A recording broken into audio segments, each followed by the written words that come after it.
नमस्कार सर्वांना। मी प्रभाग क्रमांक 12चा वंचित बहुजन आघाडीचा अधिकृत उमेदवार असून प्रभाग 12मध्ये मला काय काय करायचे मी या उद्दिष्टामध्ये सांगणार आहे। तर पहिलं उद्दिष्ट जे माझं आहे, प्रभागात सर्व ग्रीन बेल्टमध्ये सर्वांसाठी मोफत वाचनालय तयार करायचे मला। तसेच दुसरं माझं उद्दिष्ट आहे, प्रभाग 12मध्ये सर्व ग्रीन बेल्टमध्ये आउटडोर जिम मला तयार करायची आहे।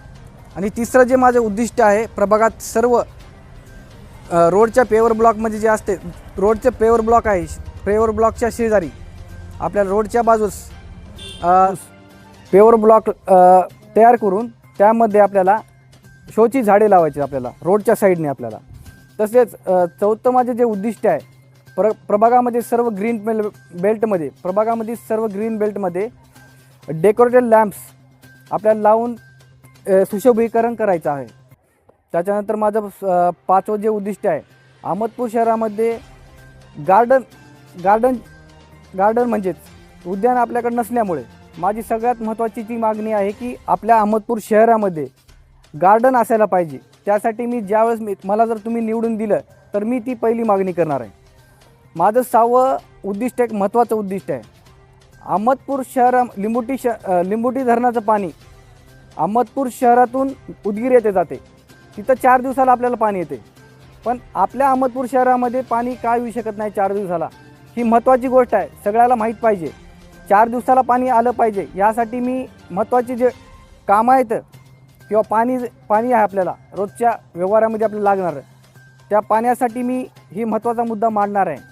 त्याच्यानंतर एक 7 नंबरचं जे महत्त्वाचं उद्दिष्ट आहे, जे आपले रस्ते असतात, रस्त्यामध्ये नाही का जे सिमेंट वापरलं जातं, ते एक खराब क्वालिटीचं सिमेंट वापरलं जाते। आपल्याला चांगल्या क्वालिटीचं सिमेंट वापरून आपल्याला चांगले रस्ते बनवायचे आणि रस्ते जे बनवलेले आहेत, समजा खड्डे पडले रस्त्याला, तर नियमित ती दुरुस्ती करायची आपल्याला। त्यानंतर आठवं माझं जे उद्दिष्ट आहे, तर 400 ते 800 लोकसंख्या असलेल्या ठिकाणी आपल्याला अंगणवाडी मंजूर करून घ्यायचं आहे। त्यानंतर माझं 9वं जे उद्दिष्ट आहे, प्रभाग क्रमांक 12मध्ये पथदिवे लावून पथदिवे लावलेले 9मध्ये आपले पथदिवे जे लावलेले आहेत, मग 12मध्ये पथदिवे लावून नियमित दुरुस्ती करणे, खराब जर झाल्यास त्याला दुरुस्त करायचे आपल्याला, ही महत्त्वाचं आहे। त्याच्यानंतर माझं 10वं जे उद्दिष्ट आहे, आपल्या इथं जे नाल्या असतात, तर नाल्या जे आहेत ना, ते खुल्या नाल्या असतात, आपल्याला त्या नाल्या अंडरग्राऊंड करून मच्छराचा प्रादुर्भाव कमी करायचा आपल्याला। सर्वांना माझी एकच विनंती आहे की मला प्रचंड बहुमताने निवडून दिल्यानंतरच मी ह्या सगळ्या गोष्टी आपल्या प्रभागामध्ये करू शकणार आहे। ही प्रभागामध्ये काय काय करायचे ह्या मी पूर्ण उद्दिष्टामध्ये तुम्हाला तर सांगितलेले आहेत, पण तुम्ही मला निवडून दिल्यानंतरच हे गोष्टी शक्य आहेत। म्हणून मला सर्वांना प्रभाग 12च्या जनतेस विनंती करायची, मतदारास विनंती करायची की मला बहुमताने निवडून द्या, तुमचा आशीर्वाद माझ्या पाठीशी राहू द्या। एवढंच बोलतो मी तुमच्याशी।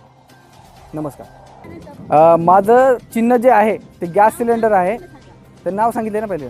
माझं चिन्ह जे आहे गॅस सिलेंडर आहे, ते दाबून मला प्रचंड बहुमताने निवडून द्या, एवढीच विनंती करतो आपल्याशी। अशोक गायकवाड, प्रभाग 12मधून बोलते। माझा मुलगा ॲडव्होकेट अमित कुमार गायकवाड प्रभाग 12मधून वंचित बहुजन आघाडीतर्फे उमेदवारी आहे। तरी आपण मला एवढीच विनंती आहे की माझ्या मुलाची निशाणी आहे, चिन्ह आहे गॅस सिलेंडर। तर प्रत्येकानं गॅस सिलेंडरचं बटन दाबून माझ्या मुलाला प्रचंड मताने विजयी करावं। सर्व मायबापांना माझी विनंती आहे की मी कळकळीनं विनंती करते, केवळ एक जनतेचा विकास करण्यासाठी आणि सर्व जनतेसाठी माझा मुलगा उमेदवारी म्हणून घेऊन आलेला आहे। तरी पण प्रत्येकाने या गोष्टीचा विचार करून माझ्या मुलाला सर्व जनतेने, सर्व मायबापांनी मतदान करावं, हीच एवढीच माझी जनतेला कळकळीची विनंती आहे।